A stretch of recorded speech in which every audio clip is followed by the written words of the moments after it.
Personal na ininspeksyon ni DPWH Secretary Vince Dizon at DOTR Secretary Giovanni Banoy Lopez ang pedestrian infrastructure sa EDSA southbound.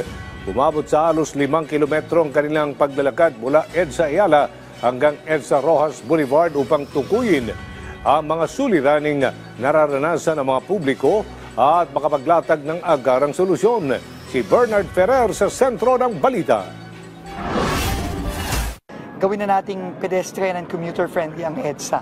Ito ang mahigpit na utos si Pangulong Ferdinand R. Marcos Jr. sa DPWH, DOTR at MMDA. Kaugnay nito, isinagawa ni na DPWH Secretary Vince Dizon at DOTR Secretary Giovanni Lopez kasamang Move As One Coalition ang pag-inspeksyon sa EDSA southbound mula EDSA Ayala hanggang EDSA Rojas Boulevard. Umabot sa halos 5 kilometro o katumbas ng halos 2 oras ang nilakad ng 2 kalihim upang suriin ang kasalukuyang kondisyon ng pedestrian pathways, sidewalks, loading at unloading areas at iba pang pasilidad para sa active transport. Personal nilang nasaksihan ang mga pagsubok na kinakaharap ng mga pedestrian at commuter, lalo na ng persons with disabilities. Kung araw-araw mong binabaybay yung EDSA o yung mga parts ng EDSA, nakaka-stress talaga kung commuter ka, di ba? Ang pakiramdam ko po, isa akong mandirigma.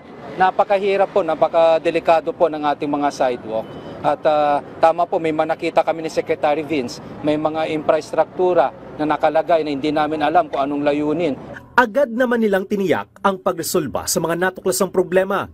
Pagsapit ng Enero 2026, nakatakdang simulan ang pagsasaayos sa ilang bahagi ng EDSA. Kasama rito ang pagpapalawak ng mga sidewalk upang mas maayos at mas ligtas na madaanan ng publiko.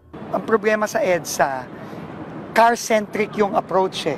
Yun ang sinabi na rin ni Secretary Banoy. No? Ngayon, gagawin nating pareho. No? Pati yung pedestrians, kailangan bigyan natin ng importansya.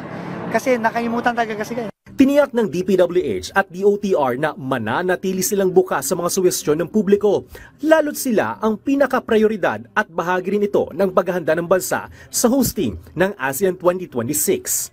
Bernard Ferrer para sa Pambansang TV sa Bagong Pilipinas.